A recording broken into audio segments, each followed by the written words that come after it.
playoff rankings are out. The Georgia Bulldogs are where, and what does it mean for the playoff chances with SEC championship in mind? We talk about it next. Locked on Bulldogs.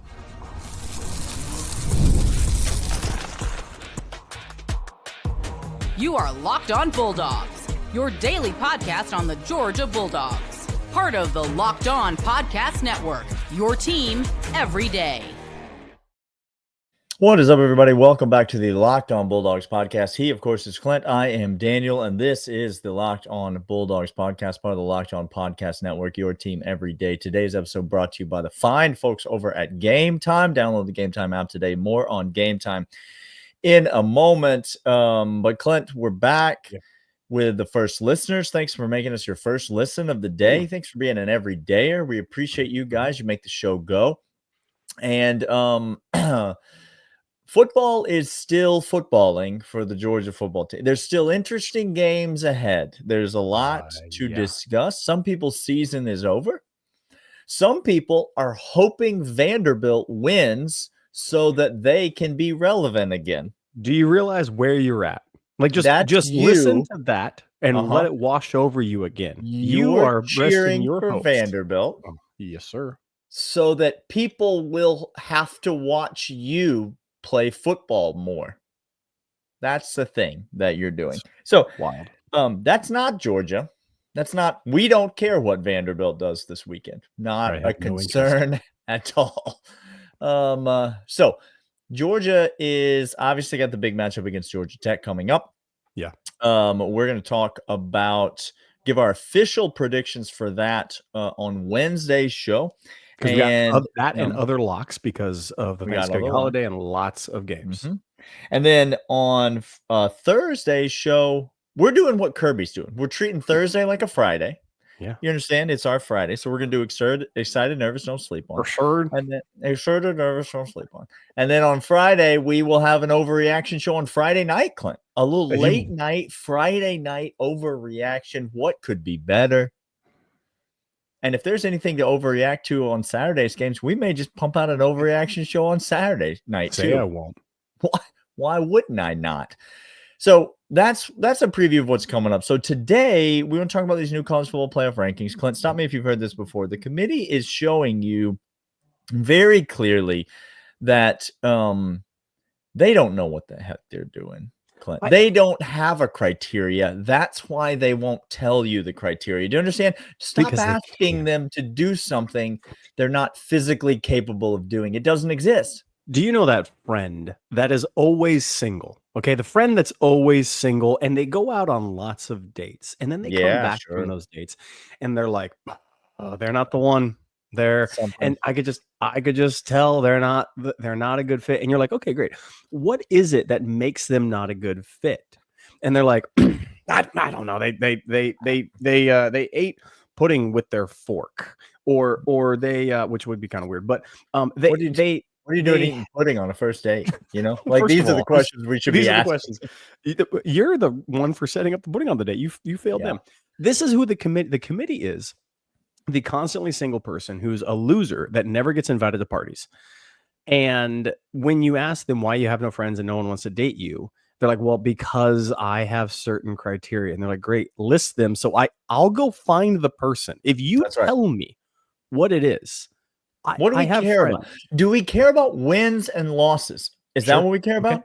Because if so, what the heck is SMU and Indiana doing way down there at 9 and 10? If we care about wins and losses. Oh, okay. Do we care about not losing to bad teams? Okay, that's interesting. Avoiding really bad losses. Oh, if that's the case, how in the world do you justify where you have Notre Dame ranked as opposed to, say, Georgia, who's behind them? Or heck, Miami, who's behind them, who lost to Georgia Tech, who's infinitely better than NIU? Do you care about quality wins? Sure. If that's the case, what in the world is Penn State doing sitting at number 4 when their best win on the year is a 21-7 win over Illinois at home? That's their best win. Any one of those scenarios would drastically alter the landscape of the rankings. And so you might say, well, they're all important. We take them all. No, you don't. No, you because don't. Nothing we just described would mean that Texas is 3, Penn State's 4, none of the criteria. And it's not a conglomerate. It's not an algorithm of all of them. It's simply you just have a perception and you kind of have a feeling. And I was passing by this garden and this butterfly landed on me and I thought it had gold wings on it. And so I kind of like Notre Dame for this week because it kind of had gold butterfly wings that landed on my car. That's who you are, committee. That's who the committee is. So Georgia's sitting at 7. Let's talk about Georgia. They're sitting at 7 and a win this week and, is not really going to move the needle. They're not going to pass unless somebody loses in front of them. They're not going to pass anybody. Also, no one is going to pass them. Who's behind? Right. Tennessee's not going to pass Georgia. No. SMU, with their victory this weekend against a nobody, is not going to pass Georgia. Indiana beating Purdue. That's not going to move the needle. They're not going to pass Georgia. So, in all likelihood, unless chaos happens in front, unless USC beats Notre Dame or Syracuse beats Miami or something like that, Georgia's not moving from 7. So there'll be 7 going to the SEC championship game. Now, here's where things get interesting, Clint, because this is very interesting. Texas plays Texas A&M this weekend. We all know this. We don't know who's going to win this game. If you think Texas A&M lost to Auburn and so there's no way that they're going to beat Texas, I don't know how much time you have for me to explain college football to you, but that's not how it works. That's not how it works. Come back Wednesday. That's just not how things work around here, okay? So we don't know who's going to win that game. No. But let's just say that it's Texas. Okay? And then Texas beats Georgia. And let's say they beat them by 10 points. Yeah. Cover the spread, double digits. Georgia's got now 3 losses. Okay. Yeah. I'll give you 3 options, Clint. Okay. Georgia will either A, not move in the rankings at all because this is a postseason game that does not change how many wins they have on the season, for example. It just is an extra game. Extra. They do not move at all in the rankings. Georgia will B, fall a couple of spots in the rankings, maybe in the 9-10 range. Maybe a school like Tennessee will pass them in the rankings. Tennessee would be 10-2. Georgia would be 10-3. Yeah. You could justify it. Or C, Georgia will fall out of the college football playoff top 11 or whatever it is, the schools that get in, and they will be passed by multiple schools up to and including Clemson, who might get a top 15 win this weekend. They could. Alabama, who would then have the same number of losses as Georgia and beat them head-to-head. There you go. South Carolina, who might get a top 12 win this weekend on the road and would have the same number of losses as Georgia. A, B, or C, Clint? I think I'm going to let you answer in segment 2. But the question, the fact that the question exists is proof of concept for what I said at the opening of the show, which is that the College Football Playoff Committee has told you they don't know what the criteria is.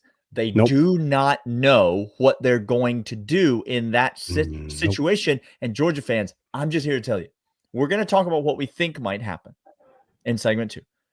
But what I just said should scare you to death. Then we're going to put on what odds would you place on your percentage thing happening? And that's going to be telling.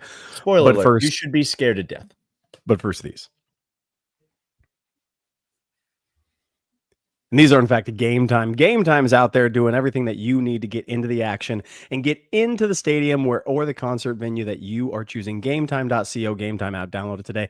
It's fantastic. It's got views from the seats. It's got this slider that if you activate it, if you slide it over, gives you upfront pricing. You don't have to wait until you get to the cart and check out the fees and the taxes and none of that. It's all right there. And plus, it's right up front. And let me just tell you this.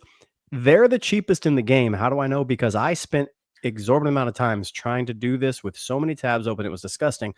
And at the end of the day, it was game time. At the end of it, every single time. Game time's the cheapest. They're the best deals. They have views from the seats. They have a toggle switch that if you add it on, gives you all in pricing right up front. Right now, you go over to gametime.co or the Game Time app, put in promo code LOCKEDONCollege, and you get $20 off your first purchase. Terms apply. That's if you go over to gametime.co or download the app, put in the promo code LOCKEDONCollege for $20 off your first purchase. Terms apply. So you laid out A, B, or C. Now, what does your gut tell you? Now, here's what's important of what you just said. You said the name Texas is what you said. Okay. There's a lot more scenarios. There are, yes. So the scenario you gave me of Texas, I think two things. I'm following the trends of Vegas and of the rankings and of college polling. If you take college poll and put it right up next to the playoff poll, they're eerily similar. Now, a couple times Georgia dropped way too much 2 weeks ago when coaches poll had them higher up. But for lack of anything else, one or two spots here and there, but the coaches poll and the playoff poll and a couple teams outside, a couple outliers are pretty close. I think coaches will not think otherwise of championship games. And Vegas is telling you can get odds right now that Georgia is a lock to make the playoff right now in some fashion or form. They're Which a lock is funny to make because we play Georgia Tech this weekend. And why won't you listen to us? Grab a bucket right now. Keep it with you all Thanksgiving and into Friday. There it is. It's right there. So I actually think if it's Texas, it's a rematch. Texas get revenge. We don't move at all in the rankings. I think we stay exactly, maybe drop one, maybe we swap with somebody, but I think if it's Tennessee, we win that head-to-head, so I don't think it's there. I think maybe a team like actually Miami or SMU would get ranked ahead of us. Miami is right ahead of us right now. But actually, one of those teams is getting the bye. And the loser of that game will have just lost a game. So it'll be interesting to see. So let's say Miami loses and Georgia loses. Does Georgia stay ranked ahead of Does Miami stay ranked ahead of Georgia? Should they move? So. I think they are 10-2 and we have 3 losses. I think everything stays the same. I do truly think Vegas is telling us, the coaches poll is telling us that when it comes time for championship games, I used to think, if you asked me this 3 days ago, I would have said Georgia's out of the playoff. We're done. We have 3 losses. We're done. Out of the playoff. But I think with the amount of teams that already have 3 losses and the amount of teams with 2 losses and the amount of teams going to the conference championship that may suffer another L, I think Oregon has a good shot of taking an L against Ohio State. I do still think Oregon wins, but I don't think there's this perfectly clear college football upper crust. With that being the case, I think Georgia stays right in. Tell me why I'm wrong, Daniel. I think we're going to drop. I don't think this committee is capable of sound thinking. And I don't think this committee is capable of watching a football team lose and not moving them down. I don't think they can do it. And I'll tell you the team that should scare you. And it's a team that we beat by 31 points, Clint. Yep. This is the team. They're right now at 12. We beat them on a neutral site by 31 points. But if we take a loss, and now we have 3 losses, and little old Clemson sitting there with 2 losses, just wins a top 15 matchup against South Carolina. Doesn't have to play in a conference championship game. Won't. I think that's a team that would scare me to eliminate Georgia from the playoff, but I don't think it'll happen. I think Georgia will fall. I'm going to go option B. I think Georgia will fall. I think we'll end up back down where we were before, like a 10 seed or something like that. I think you'll see a team like Indiana, for example, ranked ahead of us in a situation like that. Yeah. But I don't think the committee, in good conscience, could eliminate Georgia from the playoff based on a conference championship loss. But it doesn't mean that they won't move us, because I don't think the logic won't logic with them. So if you're not going to...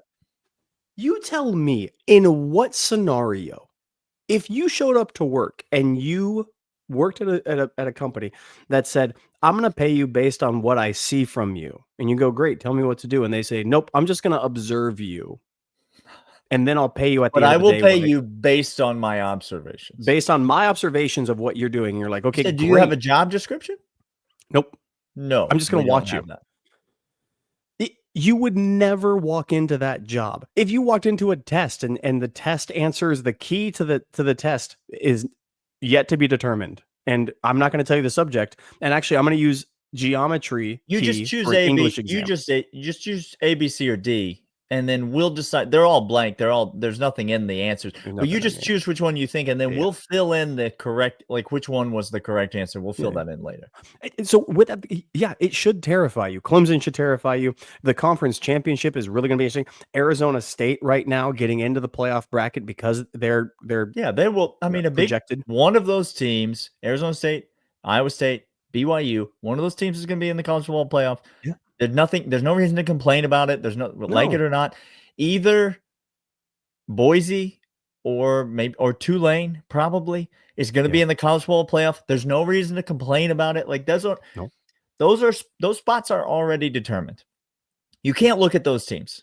They're determined. You have to take those teams out, and then you have to be one of the highest ranked 10 teams left. That's what you have to be. Period. Right now, Clemson is the first team out of the playoff, sitting there at number 12. Alabama's the second team out of the playoff. Interestingly enough, Clint, if South Carolina beats Clemson, the team in front of Alabama, Alabama's still the second team left out of the playoff because South Carolina is just going to over the top. You know why? Because they didn't get beat 24-3 against Oklahoma. That's probably why. To Brent Venables and a quarterback that he almost made to go to the transfer portal and brought back in off the toxicity that is that transfer portal. And already guys are hitting and talking about the portal in Tuscaloosa. You hate to see it. It's tough. It's a basketball school, so I mean they'll bounce back at some point. No, Duke, it'll be fun. I mean Duke, Alabama. They're basketball schools. Good for you. We're going to do a news roundup. We're going to come back after this, do some news roundup. Very notable things happening this week that are going to have ripple effects. I don't know. Kirby said something, and I want to talk about it. But first, there's FanDuel. FanDuel.com, the official sportsbook of Locked On Bulldogs and Locked On Podcasts everywhere. We love them. You should love them. Get over there right now. Get up the account because tomorrow we're going to be giving you locks for Thanksgiving Day. Are there any games this weekend? We got any bets we're going to be making? Your boys were 12-2 last week. We're going to keep the heater going. Bowl season's here, and I'll tell you what, we know what goes in a bowl and what doesn't go in a bowl. Yeah. We're better at that than most things. This is where season win totals and bowl season playoff is. Try to give me a Gasparilla in a bowl, okay? I don't want it. Put it in a bowl. It wouldn't even fit in a whole city. The Bahamas can't go in a bowl. Stop it. No, they cannot. Get over to FanDuel.com, the official sports book. And right now you win $5, you get $150 in bonus bets. Win $5 bet, $150 in bonus bets straight to your account. FanDuel.com, make every moment more. The Gasparilla Bowl has probably seen more runtime on our podcast than any other podcasts combined. I'm just 100% that is accurate. I missed the San Diego County Credit Union Poinsettia Bowl. Why the Poinsettia Bowl? Just come on. Yeah. Okay. If the bowl is big enough, you could fit a poinsettia in it. You could not put the San Diego County Credit Union in a bowl, but we would. It's not even conceptually. You can't. Nevertheless. Okay. Some Georgia news hitting the wire this week. The first is kind of inevitable. Glenn Schuman is being linked to yet another job. This time it is the North Carolina job. I'm not sure if you're aware of this, but Mac Brown is 700 years old, and he gone. He gone. Yeah, he gone. He almost retired in the middle of the season. Remember when they asked him at the news conference? Retired, he unretired. He was like, "Oh wait, I didn't." Yeah, he was like Coach Elko. He's like, I am concentrated only on retiring. I mean, we're only concentrating. I mean, the next game, whoever that is, I don't know who it is. I can't know. Somebody tell me. UNC's in the market for a coach, and Glenn Schuman's name is going to be linked. At some point, Glenn is going to leave. Yeah. It might be for this job. It might be for another. It might be this year. It might be another. When it happens, Clint, two things can be true at the same time. It will be horrendously bad news for Georgia. Yeah. Like devastatingly bad news for Georgia. Yeah. Glenn Schuman is the best defensive coordinator in all of college football. Yep. He has he is an unbelievable recruiter, an unbelievable developer of talent. Yes. And he is one of the most promising young and up and coming coaches in all of the country. And he's been with the greatest coach right now in college football, the best coach right now. The entire time has been doing it. And Georgia's going to be fine. Two things can be true. See, Georgia's going to be fine. The thing that should scare you about a Glenn Schuman situation is at some point, Kirby will make a bad hire.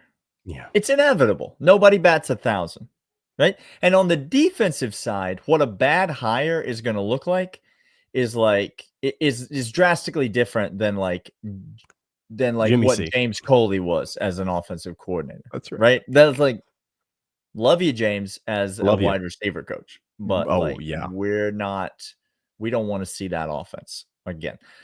So it's not going to be horrifyingly bad, but it should make you nervous that at some point, he's probably not going to go back. Is it T-Rob? Do we promote T-Rob? Is it another internal promotion? Assumption is that T-Rob was told you're on the fast track. That's what you would have to assume. Worked out great with Glenn Schuman. It did.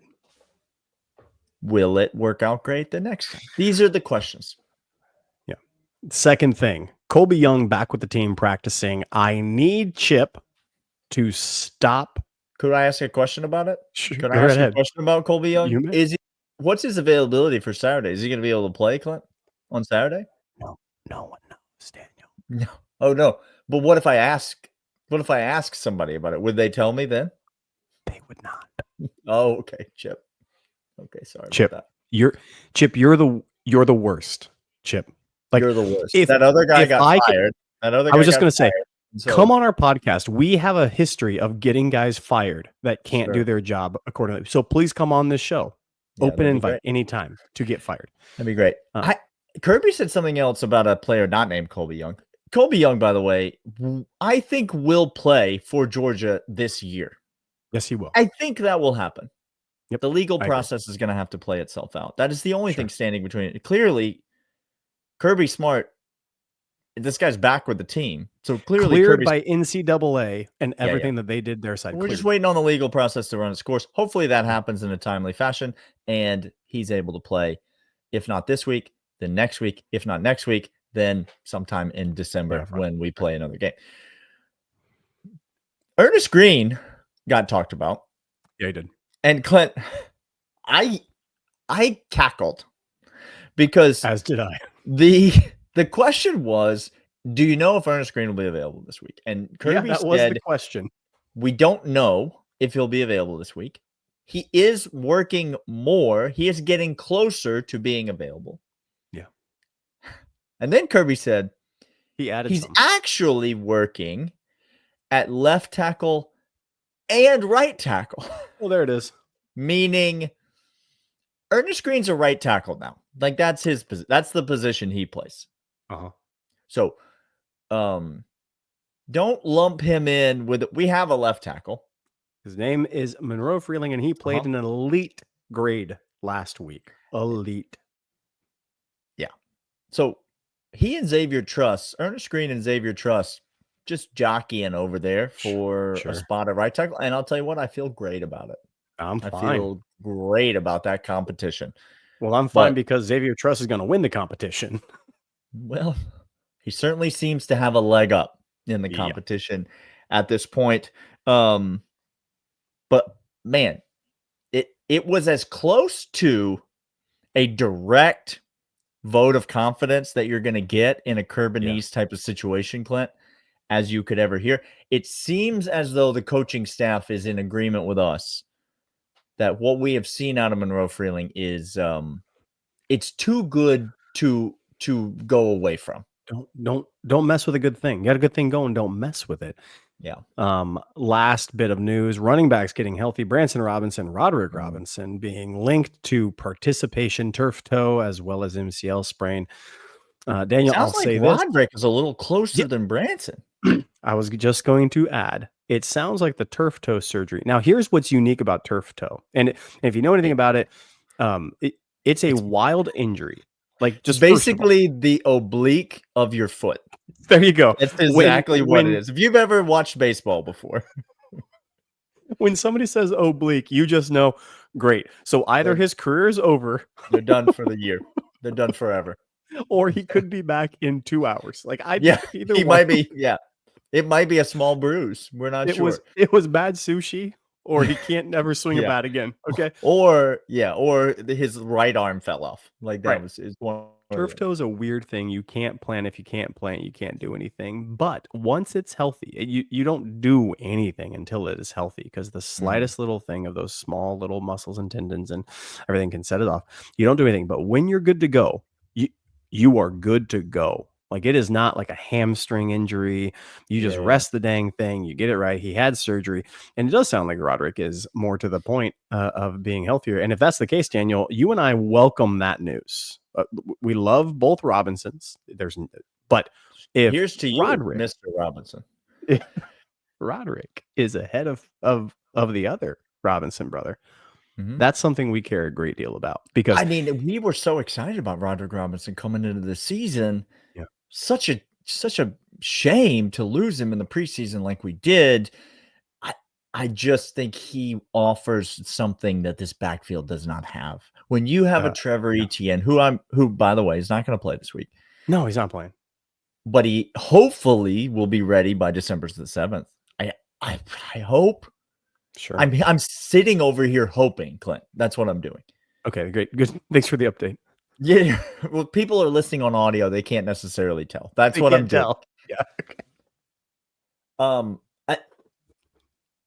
I'm hoping he plays then. But even if you have Etienne and Frazier and Cash Jones, all three of whom I like a great deal. Yeah. None of them do the thing that Roderick Robinson does. Nope. And we need that thing. That would be a nice change up. A nice little, but in this case, it would be like the fastball. Like it would be like it wouldn't even be the fastball. It would be the retaliatory, we're going to hit you. Like we're going to throw the ball at you. Yes, sir. Like that's what Roderick Robinson is, just to keep the baseball analogy going. I would love to see it. You would love to see it, because then you would see a whole different. You would see Mike Bobo be able to call plays whenever he wanted with whatever personnel he wanted. If he was back there, it wouldn't be limited as it is now. He is Daniel. I am Clint. This is Locked On Bulldogs by Locked On Podcast Network. Your team every single day. We'll be back tomorrow talking about them Bulldogs. We'll see you guys then. See ya.